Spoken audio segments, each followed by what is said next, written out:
할렐루야. 오늘도 주님과 동행하신 하루 되기를 원합니다.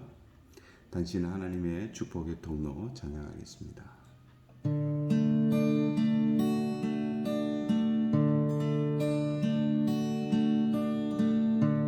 당신은 하나님의 언약 안에 있는 축복의 통로,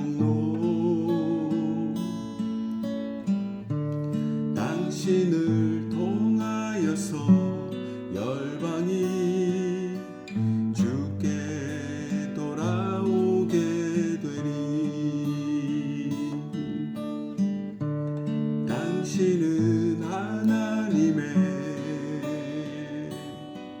언약 안에 있는 축복의 통로,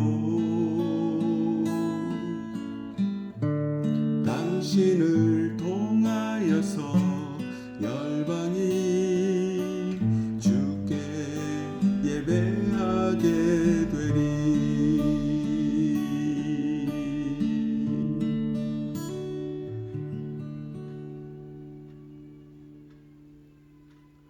오늘 말씀은 스가랴 7장 말씀입니다. 다리오 왕 제4년 9째 달 곧 기슬레월 4일에 여호와의 말씀이 스가랴에게 임하니라.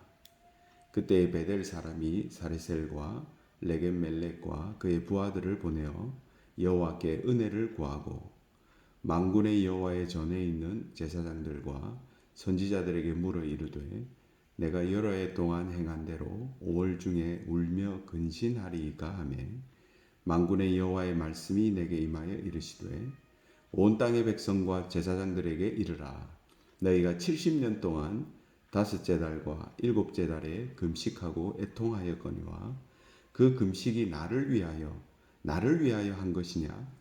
너희가 먹고 마실 때에 그것은 너희를 위하여 먹고 너희를 위하여 마시는 것이 아니냐? 예루살렘과 사면 성읍의 백성이 평온히 거주하며 남방과 평원에 사람이 거주할 때에 여호와가 옛 선지자들을 통하여 외친 말씀이 있지 않느냐 하시니라.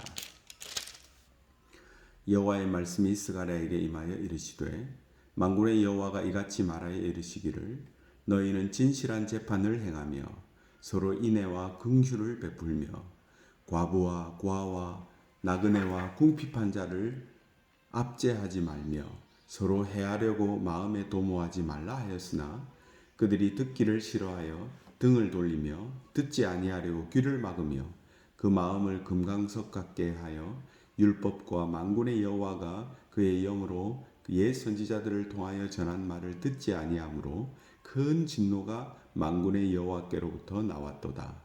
내가 불러도 그들이 듣지 아니한 것처럼 그들이 불러도 내가 듣지 아니하리라. 만군의 여호와가 말하였느니라. 내가 그들을 바람으로 불어 알지 못하던 여러 나라에 흩었느니라. 그 후에 이 땅이 황폐하여 오고 가는 사람이 없었으니 이는 그들이 아름다운 땅을 황폐하게 하였음이니라 하시니라. 아멘. 이스라엘 사람들은 바벨론에서 돌아와서 성전을 지으려고 했습니다. 그리고 방해를 받자 낙심하고 포기하였습니다. 하지만은 하나님의 대제사장 여호수아와 그리고 하나님의 사람 스룹바벨의 지도력을 받아서 다시 성전을 건축하려고 마음을 모았습니다. 하지만 곧 두 번째 방해를 받습니다. 그런데 전에는 묻지도 않고 미리 낙심하고 포기했지만은 이번에는 좀 다릅니다. 금식하며 기도로 해결하려고 하나님의 사람을 찾아옵니다. 좀 성숙했습니다. 그런데 또 잘못 짚었습니다. 하나님은 꽁꽁 숨겼던 속내를 스가랴 선지자를 통해서 말씀하고 있습니다. 이게 말씀입니다. 속내가 말씀입니다. 하나님의 속내는 무엇이었을까요? 하나님은 사람들의 문제나 해결하는 해결사가 되고 싶지 아니하셨습니다. 그러나 사람들은 하나님을 해결사로 취급했습니다. 하나님이 낳은 자식 이스라엘은 온 세계에 하나님이 어떤 분인지, 그리고 하나님을 어떻게 닮아가야 하는지, 어떤 인생이 하나님을 닮은 인생인지 보여주는 사명을 가지고 있었습니다. 그렇지만 전혀 그렇지 않았습니다. 그들도 주변 이웃 사람들처럼, 이웃 나라의 백성들처럼 우상을 숭배하고 잘 먹고 잘 살기 위해 오직 자신만을 위해서 기도하고 예배하는 그러한 종교 생활자로 타락했습니다.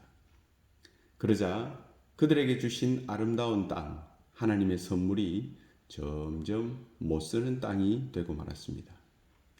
하나님은 우리에게 많은 선물을 주셨습니다. 부모님을 주셨고, 남편을 주시고, 아내를 주시고, 자녀를 주시고, 건강을 주시고, 재능을 주시고, 아름다움도 주시고, 직장도 주시고, 성공도 주시고, 또 잠도 주시고, 평안도 주십니다. 하나님이 오늘 이 세계에 베풀어 주신 선물은 얼마나 놀라운지 모릅니다. 그리고 이 모든 선물은 다 이유가 있습니다. 그러나 이 모든 것이 오직 나의 행복만을 위해 받은 것이라고 생각한다면 한참 하나님의 마음을 잘못 짚은 것입니다. 하나님의 속내는 무엇입니까? 서로 사랑하는 것입니다. 하나님이 우리를 사랑하고 하나님이 우리를 생각하는 만큼 우리도 사랑하고 하나님을 생각하며 사는 것입니다. 그러면 우리는 하나님을 닮게 됩니다. 이것이 하나님이 원하시는 기도이고 이것이 하나님이 원하시는 예배이며 금식입니다. 금식과 기도를 하지만 하나님을 배우지 않으면 살기 위해서 하는 기도와 금식이 오히려 죽는 일이 될 수 있습니다. 하나님의 마음을 모르면 하나님이 주신 아름다운 것들이 오히려 우리에게 고통이 된다는 것입니다. 하나님이 우리에게 주신 모든 상황 속에서 하나님을 생각하고 하나님을 깨달으시기를 바랍니다.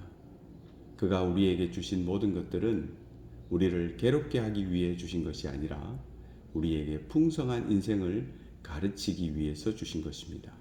그는 우리의 진짜 아버지십니다. 묵상 질문입니다.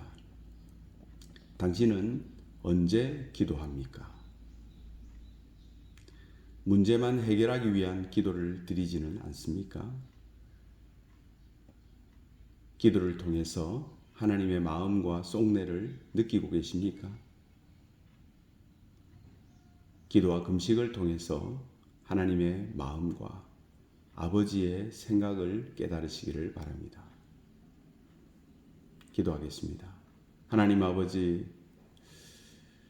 하나님을 믿는다고 하면서 진리를 깨달았다고 하면서 저 또한 우상 숭배자처럼 문제 해결만 바라고 기도할 때가 너무나 많았습니다.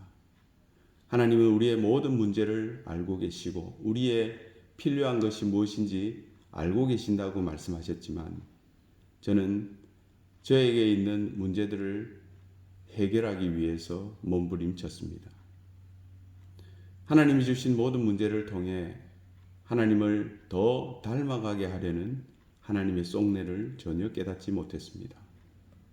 용서해 주시옵소서. 오늘도 내게 오는 많은 어려움과 문제 속에서 하나님의 마음을 깨닫게 해 주옵소서. 예수님의 이름으로 기도합니다. 아멘. 할렐루야, 감사합니다. 오늘도 하나님의 마음을 깨닫는 기도를 드리시는 하루가 되시기를 바랍니다. 사랑합니다.